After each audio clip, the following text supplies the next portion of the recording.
Muy buenas noches, amigas, amigos. 3 de noviembre de 2016, 23 horas con 46 minutos. Grabaremos la columna del día de hoy. El día de ayer por motivos de salud no pudimos grabar. Y bueno, pues estamos tratando ahí de echarle ganas, aunque luego la salud no ayuda mucho. Hoy no puse discusión qué temas iba a abordar porque hay tres temas que me parece fundamental tocar. Lo voy a hacer de manera breve.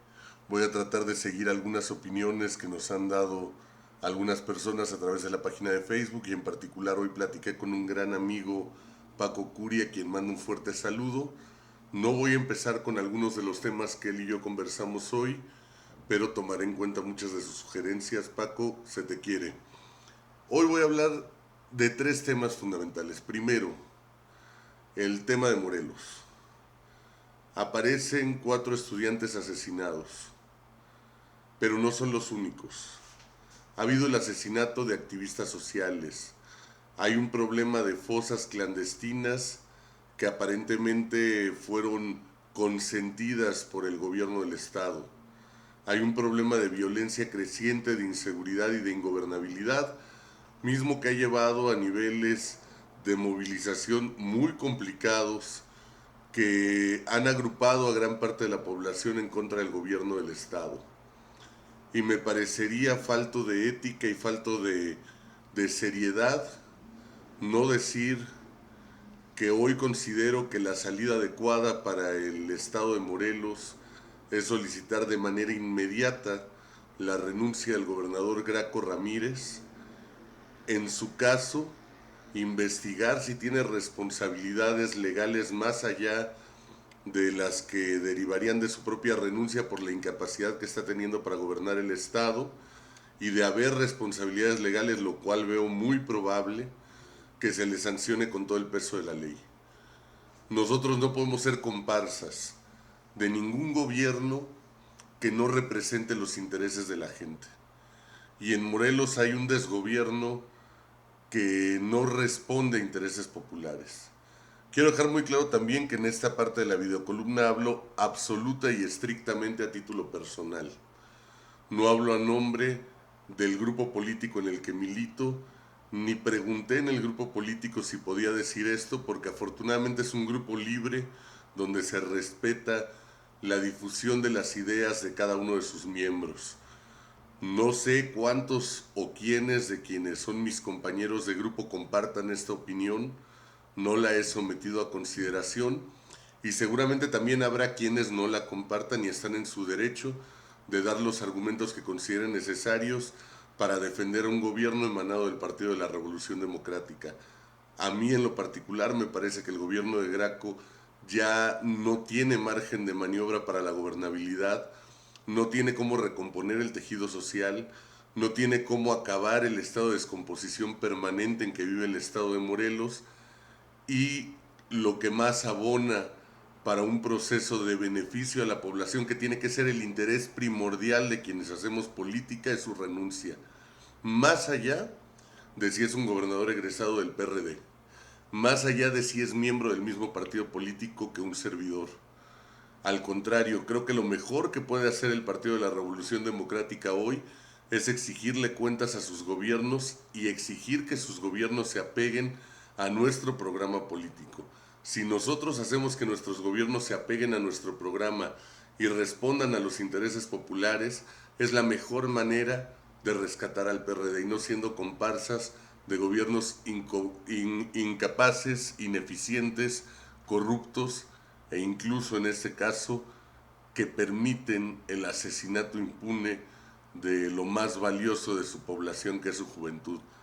Me queda clarísimo que si esto estuviera pasando en un estado gobernado por el PRI, todos pediríamos la renuncia a un gobernador priista. No tenemos que hacer diferencia.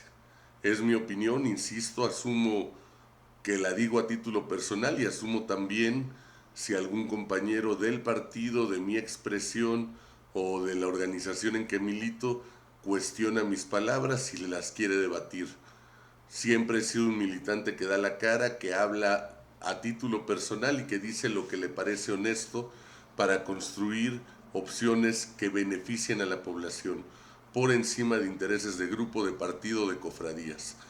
Mi cariño, mi respeto a los habitantes de Morelos y ojalá que pronto terminemos con esta pesadilla que ha sido el gobierno de Graco Ramírez, quien para vergüenza de muchos de nosotros es aún militante del PRD. En otro orden de ideas, otro gobernante que me parece que tiene que renunciar, y ese es el segundo tema de esta videocolumna, es Ricardo Monreal. Ricardo Monreal, que también emana en una elección de un partido que se dice de izquierda, al igual que Graco, y que tampoco está respondiendo a las expectativas ni a los intereses populares.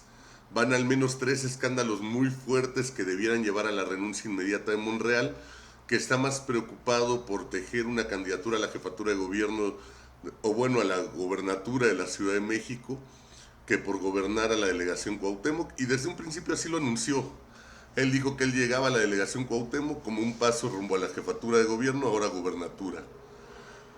El primer escándalo fuerte fue el tema de las tandas o cajas de ahorro que organizó, violando toda normatividad, repartiendo dinero en efectivo y haciendo una serie de cuestiones administrativas que pudieran incluso tipificarse como lavado de dinero y ser constitutivas de delito. El problema también es que estos fondos seguramente el doctor Monreal pretende utilizarlos para su campaña rumbo a la gubernatura de nuestra ciudad, y ahí está un elemento por demás preocupante. Paralelo a eso, a unos días de ese primer escándalo detienen a Pedro Pablo de Antuñano, un vil ladrón corrupto, que lo detienen con una caja de cartón donde portaba 600,000 pesos en efectivo. No es posible que Monreal diga que se le quiere golpear porque agarraron a Pablo de Antuñano con dinero cuando era el segundo de a bordo de la delegación. Esa práctica de Morena de decir, ay, pues toda la corrupción está en los de mandos altos y medios, pero nosotros no sabíamos, me parece que ya no puede ser soportable. Y finalmente el día de ayer se da el colmo en un operativo encabezado por Ricardo Monreal, donde de manera vandálica un grupo cuasi paramilitar de tipo porril golpea la producción del cineasta Alfonso Cuarón, uno de los orgullos del cine mexicano. Hay acusaciones por lesiones, por vandalismo y por robo, para quienes debieran poner el orden en la delegación Cuauhtémoc. Pero en el video que sube el propio Monreal, uno de los elementos que queda muy claro es que desconoce la ley. Él en varios momentos del video dice que tienen que respetar la ley delegacional. Señor Monreal, usted se dice doctor en Derecho y quiero que me platique cuál es la ley delegacional en la delegación Cuauhtémoc, que eso no existe, porque la delegación Cuauhtémoc no es un municipio, ni siquiera los municipios cuentan con una ley propia, pero en el caso de la delegación aún menos, no hay una ley delegacional. Hay leyes que aplican a la Ciudad de México y ahora se está redactando la nueva constitución política de la Ciudad de México. Además, exige que se le entregue un permiso firmado por él porque dice, yo aquí soy el jefe delegacional, yo soy el jefe. Y pese a que la gente le explica que la normatividad los obliga a pedir un permiso al gobierno central, porque hay que recordar que en la Ciudad de México, antes Distrito Federal, el poder estaba centralizado y muchos de los permisos se otorgan por parte de la administración central y exhiben los permisos. Monreal dice no, hasta que no me muestren un permiso firmado por la delegación, porque yo aquí soy el jefe. Y bueno, pues desconoce que esos permisos él no los otorga. Me parece grave. En su soberbia ni siquiera escucha a quienes les explicaron que tenían permisos. Y de una manera completamente agresiva, porril y vandálica, empieza él a retirar los conos. Y obviamente, ¿qué esperas? Cuando tu jefe se está comportando como porro, pues los muchachos creen que la mejor forma de quedar bien con el jefe es ser más porros que él. Si el jefe está retirando conos con agresividad, con violencia, diciendo incluso palabras altisonantes, pues los demás dicen, de aquí somos, vamos a quedar bien con el jefe, golpeemos, saqueemos, robemos, y eso es sumamente peligroso. No es casual que Monreal no conozca la ley en el Distrito Federal o ahora Ciudad de México. Hay que recordar que él toda su carrera política la hizo en Zacatecas. Entonces no conoce ni siquiera cuáles son las normas y leyes que se aplican aquí. Aquí él vino como un aterrizaje de un proyecto político que se llama Morena, donde pretenden tener en él un candidato fuerte a la jefatura de gobierno, ahora gubernatura de la Ciudad de México. Esa es la realidad. pero él nunca ha hecho vida política aquí, no conoce las leyes que nos rigen. Tampoco es casual que no conozca la ley. Es doctor en Derecho y el doctorado en la UNAM lo adquirió. Y digo lo adquirió porque ahí valdría la pena revisar, y qué vergüenza para nuestra máxima casa de estudios, qué vergüenza para mi universidad, pero habría que ver cómo adquirió su doctorado, porque se titula de doctor en Derecho por la UNAM de manera simultánea al tiempo en que era gobernador en el estado de Zacatecas. Monreal gobierna Zacatecas de 1998 a 2004 y él se titula como doctor en Derecho por la UNAM en 2002. Entonces habría que preguntarnos si dejó tirado el gobierno de Zacatecas para estar viniendo a cursar su doctorado, o si el doctorado lo hizo por correspondencia y a lo mejor por eso ni siquiera conoce las leyes, porque quizás mandó algún prestanombres o alguien a que hiciera las clases, los exámenes y se presentara por él. No lo sé, esto es algo que él tendrá que aclarar, pero evidentemente en su comportamiento demuestra un desconocimiento absoluto de la ley para alguien que se dice doctor en Derecho. Y tampoco es casual que Monreal se comporte como porro. Habría que recordar con mucha firmeza que los diputados que fueron electos por el Frente Democrático Nacional en 1988, cuando estaban protestando en contra del fraude electoral que lleva al poder a Carlos Salinas de Gortari, fueron retirados con violencia física y golpeados por otros diputados del PRI, encabezados por dos diputados porriles, que en ese momento eran los diputados golpeadores del PRI. Esos dos diputados se llamaban Ricardo Monreal Ávila y José Murat, compadres que por cierto se apoyaron mutuamente en la elección pasada. Monreal a Alejandro Murat para ser gobernador de Oaxaca y Murat a David Monreal para tratar de que fuera gobernador de Zacatecas. Hay audios donde estos buenos compadres que desde chamacos golpeaban juntos demuestran sus complicidades que siguen vigentes. Y bueno, estas actitudes porriles de Monreal han sido perfecta y plenamente documentadas, y no podemos permitir que se gobierne así la delegación central de la Ciudad de México, ni ningún otro espacio, y mucho menos que se pretenda usar de trampolín para llegar al gobierno de la ciudad a un personaje con estas características nefastas. Creo que es tiempo de que Monreal renuncie. Creo que él tomó la decisión de encabezar un operativo porril el día de ayer, de subir los videos donde se demuestra que él mismo estaba encabezando, y no es posible que hoy solamente saque un comunicado donde diga que se disculpan por los excesos y que habrá sanciones a quienes excedieron en un operativo que él física y personalmente iba encabezando, como él mismo dejó demostrado, y donde él mismo reconoce posteriormente que la producción sí contaba con los permisos que le quisieron mostrar y que él no quiso recibir porque exigía permisos firmados por la delegación con base en la ley delegacional que no existe, permisos que tampoco pueden existir. Es más, si le hubieran enseñado en ese momento un permiso firmado por la delegación, tendría que haber sido hecho en Santo Domingo y quienes hubieran estado en delito serían los de la producción, porque esos permisos no los expide la delegación. Entonces, hasta aquí esta parte de estas dos columnas, de esta columna, donde digo tiene que renunciar Graco, se le tienen que fincar responsabilidades penales incluso. En el caso de Monreal, no sé si sea para fincarle responsabilidades o no, hay temas graves como el lavado de dinero con las cajas de ahorro y con la lana de Antuñano. Hay temas graves también como las lesiones y el robo a Iñárritu. No son tan graves como las de Graco, y lo digo con mucha claridad para que no digan que no reconocemos también cuando hay cosas muy complicadas que están pasando en casa, pero al final los dos tienen que renunciar, dejar el paso a alguien que sí quiere y sepa gobernar y entregar cuentas a la justicia de sus muy lamentables actos.